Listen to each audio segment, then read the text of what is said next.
السلام علیکم، آپ سب دوستوں اور بھائیوں کو دیسی امیزنگ ٹپس میں خوش آمدید کہتے ہیں۔ امید کرتے ہیں کہ آپ سب خیر و عافیت سے ہوں گے۔ دوستوں، آپ سے چھوٹی سی ریکویسٹ ہے کہ ہمارے چینل دیسی امیزنگ ٹپس کو سبسکرائب کر لیں اور ساتھ لگے نوٹیفیکیشن بیل کو بھی آن کر دیں۔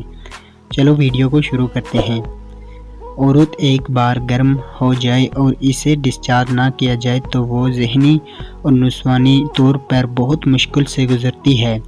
عورت فارغ نہ ہو تو وہ ڈپریشن کا شکار ہو جاتی ہے اور بلڈ پریشر کی مریضہ بن جاتی ہے، جس سے چھوٹی چھوٹی باتیں برداشت کرنے کی طاقت ختم ہو جاتی ہے، کیونکہ آپ نے عورت کا ساتھ تب چھوڑا جب اس کے جذبات عروج پر تھے۔ بہتر ہے اپنی عورت سے اس بارے پوچھ لیا کریں کہ یہ وہ فارغ ہوئی یا نہیں تو ہاتھ سے اور چوم کر فارغ کیا جائے۔ اگر فارغ ہوتے ہی عورت کو خود سے دور کرنا نہایت نامردی اور خود غرضی کی علامت ہے۔ عورت بھوک، پیاس، تنگ دستی، ساس سسر، گھریلو کام کاج برداشت کر سکتی ہے، لیکن ڈھیلا ایل اور کم ٹائمنگ نہیں۔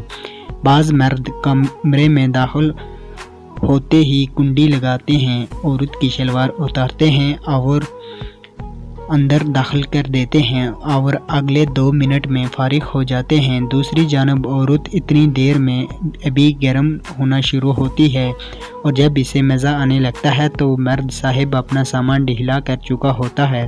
اس لیے مردوں کو چاہیے کہ اندر ڈالنے سے قبل از کم 10 سے 15 منٹ فور پلے کریں، مطلب عورت کے ہونٹ منہ چوسے، منہ دبائیں اور فنگرنگ کریں۔ جب عورت کا عضو محسوس چکنائی والے پانی سے مکمل طور پر تر ہو جائے اور وہ خود کہے کہ اندر ڈالو تو مرد کو چاہیے کہ اندر ڈالے۔ اس طرح سے دونوں ایک ہی وقت میں ڈسچارج ہوں گے، اس کا مزہ ہی الگ ہوتا ہے۔ یاد رکھیے، فور پلے ہم بستری کا پہلا اور اندر ڈالنا آخری مرحلہ ہوتا ہے، اور ہم بستری کے ہر مرحلے کو بھرپور انجوائے کریں۔ امید کرتے ہیں کہ آج کی ویڈیو آپ کو ہماری پسند آئی ہوگی۔ پسند آئی ہو تو لائک کر دیں اور ویڈیو کو زیادہ سے زیادہ شیئر کریں۔ شکریہ، اللہ حافظ۔